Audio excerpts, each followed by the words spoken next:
الحمد لله رب العالمين والصلاة والسلام على من لا نبي بعده أما بعد فأعوذ بالله من الشيطان الرجيم بسم الله الرحمن الرحيم ثم قست قلوبكم من بعد ذلك فهي كالحجارة أو أشد قسوة وإن من الحجارة لما يتفجر منه الأنهار وإن منها لما يشقق فيخرج منه الماء وإن منها لما يهبط من خشية الله وما الله بغافل عما تعملون صدق الله العظيم. نہایت ہی قابل قدر مسلمان بھائیوں، بزرگوں، گھروں میں سننے والے میرے مسلمان بھائیوں اور بہنوں، السلام علیکم ورحمۃ اللہ وبرکاتہ. تفسیر کے اس درس میں آپ حضرات کے سامنے سورہ بقرہ کی آیت نمبر 74 تلاوت کی ہے. رب العالمین سے دعا ہے کہ اللہ اس آیت کا صحیح مطلب سمجھانے کی توفیق عطا فرمائے اور رب العالمین ہم سب مسلمانوں کو صحیح معنوں میں دین اسلام کی سمجھ اور اس کے اوپر عمل کی توفیق عنایت فرمائے. اس آیت کا ابتدائی حصہ پچھلے درس میں گزر گیا کہ اللہ رب العالمین نے بنی اسرائیل کو جب ان میں ایک شخص قتل ہوا تو قاتل کے بارے میں معلومات دی گئی. رب العالمین نے کہا کہ گائے ذبح کرو، اور گائے ذبح کرو تو اس کے بعد اس کا کچھ حصہ اس میت کے ساتھ لگاؤ تو میت اپنے قاتل کو بتا دے گا. تفصیل سے واقعہ گزر گیا. تو انہوں نے ایسا کیا تو اللہ رب العالمین نے اس مردے کو زندہ کیا اور اس نے اپنے قاتل کے بارے میں معلومات دی تھی. پھر رب العالمین نے کہا کہ ثم قست قلوبکم من بعد ذلک، یہ اتنی بڑی عبرت انگیز واقعہ تمہارے سامنے آیا، چاہیے تھا تمہارا دل نرم ہو جاتا اور دین اسلام کی طرف راغب ہو جاتے، لیکن تمہارے دل تو اور زیادہ سخت ہو. ثم قست قلوبکم من بعد ذلک، تو اس کے بعد تمہارے دل سخت ہو. اور فہی کالحجارۃ، سختی کے اندر اللہ تعالیٰ نے فرمایا فہی کالحجارہ، حجارہ پتھر کی طرح ہو گیا. یہ پتھر اپنی شدت کے اندر سخت ہوتا ہے، لوہا ہے، دوسری چیزیں ہیں وہ ہیں سخت، لیکن اس کو آگ میں ڈالو تو پگھل جاتے ہیں، میلٹ ہو جاتے ہیں. پتھر جو ہے یہ سخت رہتا ہے. تو فرمایا کالحجارہ، پتھر. تو فرمایا او اشد قسوہ، یا سختی کے اندر پتھر سے بھی زیادہ کیا ہو گئے سخت. اور فرمایا رب العالمین نے کہ وَإِنَّ مِنَ الْحِجَارَةِ لَمَا يَتَفَجَّرُ مِنْهُ الْأَنْهَارُ، پتھروں میں سے تو بعض ایسے بھی ہوتے ہیں کہ جن سے نہریں پھوٹتی ہیں، نہریں نکلتی ہیں. آپ دیکھیں گے پتھر ہوگا اس سے پانی کی نالیاں بہہ رہی ہیں. بعض پتھروں سے بڑے پتھر ہوتے ہیں ان سے پورے چشمے کے چشمے نکل آ جاتے ہیں. تو فرمایا وَإِنَّ فَيَخْرُجُ وَإِنَّ مِنْهَا لَمَا يَشَّقَّقُ فَيَخْرُجُ مِنْهُ الْمَاءُ، بعض کو یہ پتھر کو توڑ دیا جاتا ہے تو اس سے پانی کا چشمہ نکل آ جاتا ہے، پانی نکل آتا ہے، پانی کی دھاریاں نکل آ جاتی ہیں. تو وہ پتھر ایسے بھی ہیں کہ یہ پتھر جو ہوتا ہے یہ سے انسانیت فائدہ حاصل کرتی ہے، لیکن تمہارے دل اس قدر سخت ہو چکے ہیں کہ جس سے انسانیت کو کوئی فائدہ نہیں مل رہا ہے، اتنے سخت ہو چکے ہیں.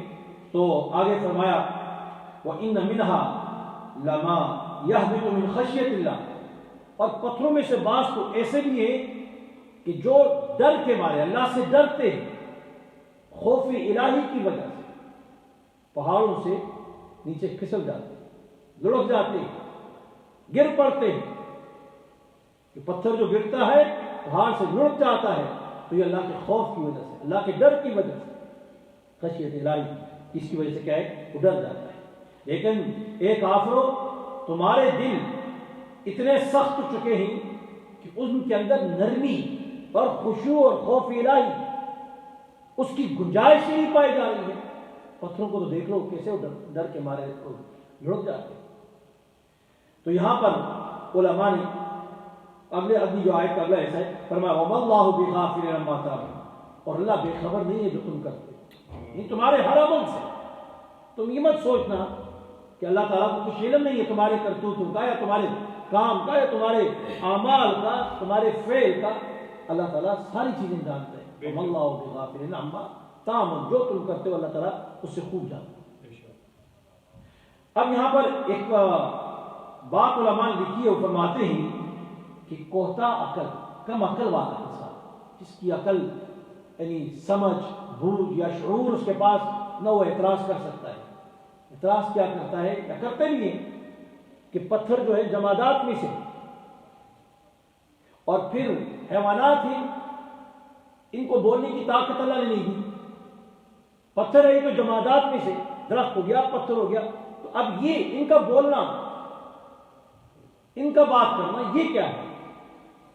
یہ تو نہیں ناممکن سی بات ہے۔ یا ان کے دلوں میں خوف الہی کا پایا جانا، اللہ کا ڈر ان کے اندر حس آنا، شعور آنا کسی چیز کا، خوف الہی کا، تو یہ کیسی؟ یہ تو ناممکن سی بات ہے۔ ایسی مثالیں جب قرآن کریم اللہ رب العالمین بیان کرے تو ان مثالوں کے اوپر بھی کیا ہے لوگ اعتراض کرتے ہیں۔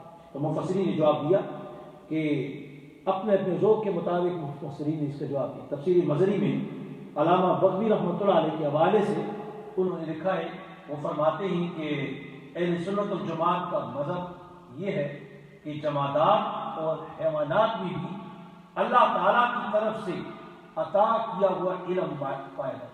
ان کو بھی علم دیا ہوا، پتھر ہے، درخت ہے، ان کے پاس بھی علم، پرندے علم، تو اللہ تعالیٰ کی طرف سے عطا کیا ہوا علم ہے جسے اس صاحب علم کے سوا کوئی نہیں جانتا۔ پتھر کے پاس علم ہے تو اس علم کو وہی جانتا ہے، اور جس نے دیا اس کو وہی جانتا ہے، اللہ ہی جانتا ہے یا اس پتھر جانتا ہے۔ تو اس لیے فرماتے ہیں کہ تمام جمادات اور حیوانات دعا بھی کرتے ہیں اور تسبیح بھی کرتے ہیں، ان میں خوف الہی بھی پایا جاتا ہے۔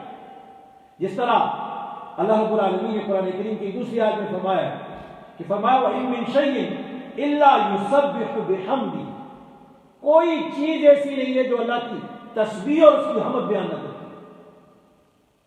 ہر چیز اللہ رب العالمین کی حمد بھی بیان کرتی ہے اور تسبیح بھی بیان کرتی ہے۔ اس لیے اگر انسان اللہ کا ذکر چھوڑ دے، اللہ کا نام لینا چھوڑ دے، اللہ کی عبادت کرنا چھوڑ دے، تو اللہ رب العالمین کی بڑائی اور کبریائی میں کوئی فرق نہیں۔ یہ ساری مخلوق اللہ تعالیٰ نے پیدا کی ہے، اس کی تسبیح میں لگی ہوئی ہے، کوئی کیا بیان کر رہی ہے، کوئی کسی طرح۔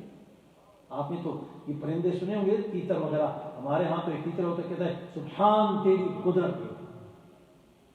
یہ پرندے سارے اپنی اپنی بولی پہ اللہ کی تسبیح بیان کرتے ہیں۔ تفسیر جواہر قرآن میں ہے، وہ فرماتے ہیں کہ تمام جمادات کو بھی اللہ تعالیٰ نے ایک قسم کا شعور عطا کیا، سمجھ دی ہوئی ہے۔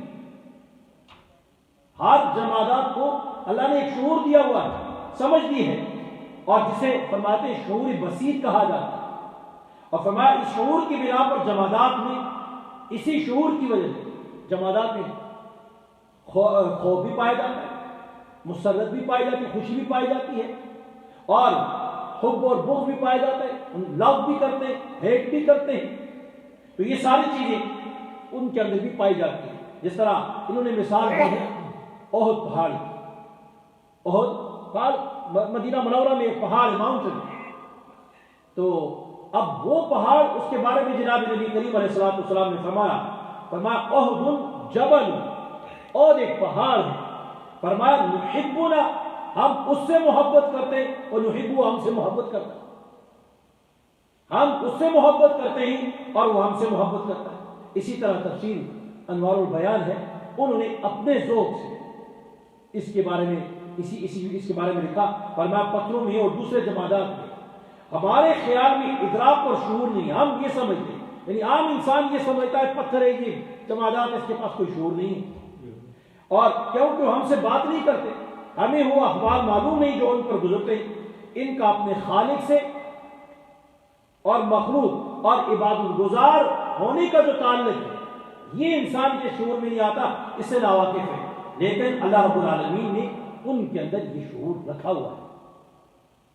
جس طرح ایک دوسری آیت انہوں نے بیان فرمایا الم تر ان اللہ، کیا آپ نہیں دیکھتے کہ بے شک اللہ تعالیٰ، ان اللہ یسبح له من فی السماوات، بے شک اللہ تعالیٰ کے لیے تسبیح بیان کرتی ہے من فی السماوات والارض، جو کچھ زمین اور آسمانوں میں، والطیر صافات، پرندے ہواؤں میں اپنے پروں کو پھیلا کر اپنے رب کی تسبیح کو بیان، سبحان اللہ سبحان اللہ۔ آگے فرمایا کل قد علم صلاته وتسبیح، ہر چیز اللہ نے اس کے اندر یہ ادراک رکھ دیا، شعور پیدا کر دیا تسبیح کا، اب وہ اپنی تسبیح کو بھی پہچانتا ہے اور اپنی صلاۃ کو بھی پہچانتا ہے، ہر طریقے کو رب العالمین نے ان کے اندر ڈال دیا، اس کو وہ پہچانتا ہے۔ اب یہاں پر ایک دوسری بات قرآن سورہ رحمان میں اللہ تعالیٰ فرماتا والنجم والشجر یسجدان، نجم ستارے، والشجر اور درخت، یسجدان یہ سب سجدہ کرتے ہیں، کس کے لیے؟ اللہ کے لیے۔ یسجدان سجدوں میں پڑھو، شعور ہے تو تب سجدہ کرے، علم ہے ان کے پاس، ادراک ہے، رب العالمین ان کو بھی شعور، لیکن وہ شعور انسان اس سے واقف نہیں ہے، لیکن اللہ تعالیٰ نے ان کو بھی کیا ہے۔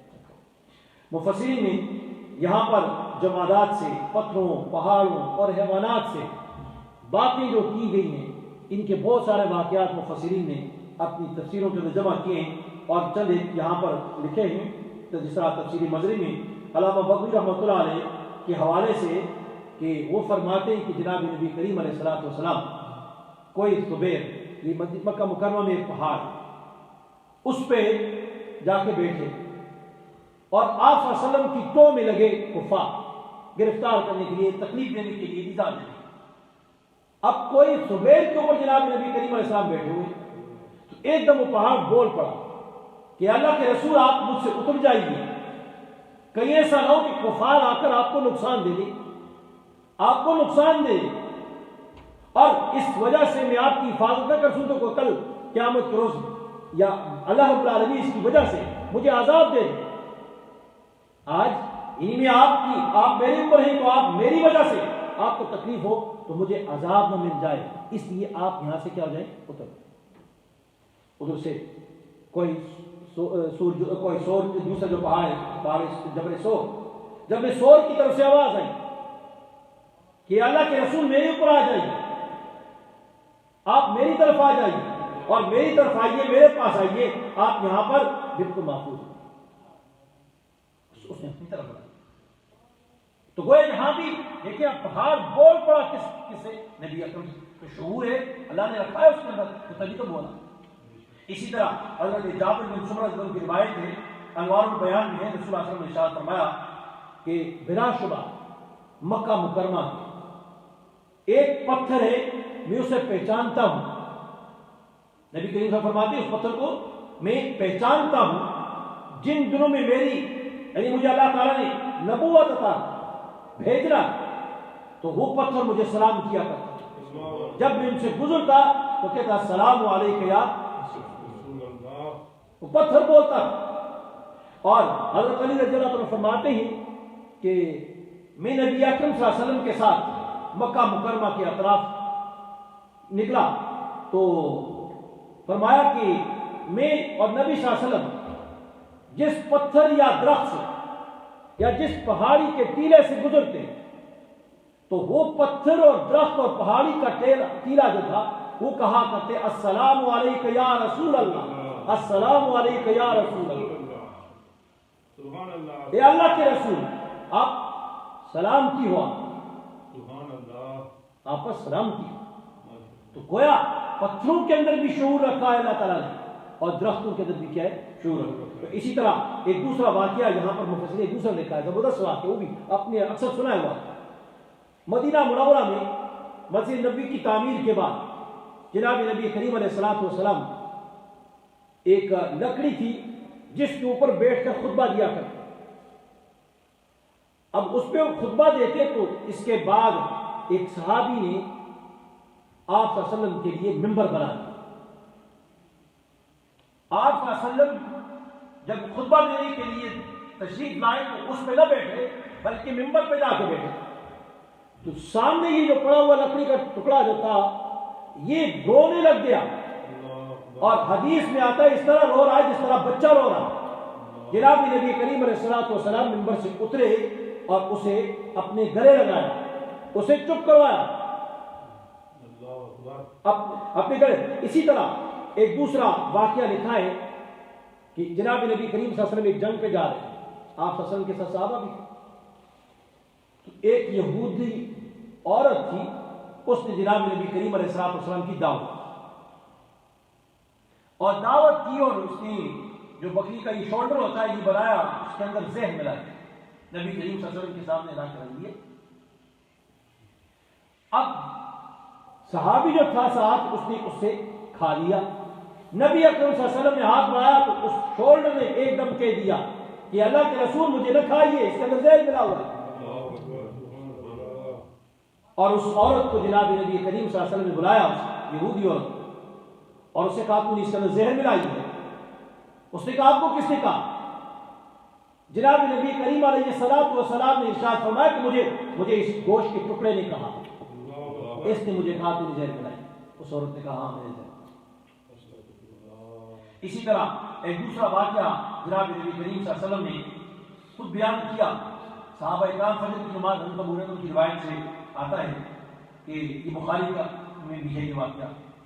تو جناب نبی کریم صلی اللہ علیہ وسلم فجر کی نماز پڑھ کے بعد میں بیٹھے صحابہ اکرام کے ساتھ, تو نماز پڑھ لی تو لوگوں کی طرف متوجہ ہوئے اور فرمایا کہ ایک واقعہ ہے ایک وقت زمانے کا کہ ایک شخص بیل جو ہوتا ہے نا بیل لے کے جا رہا ہے.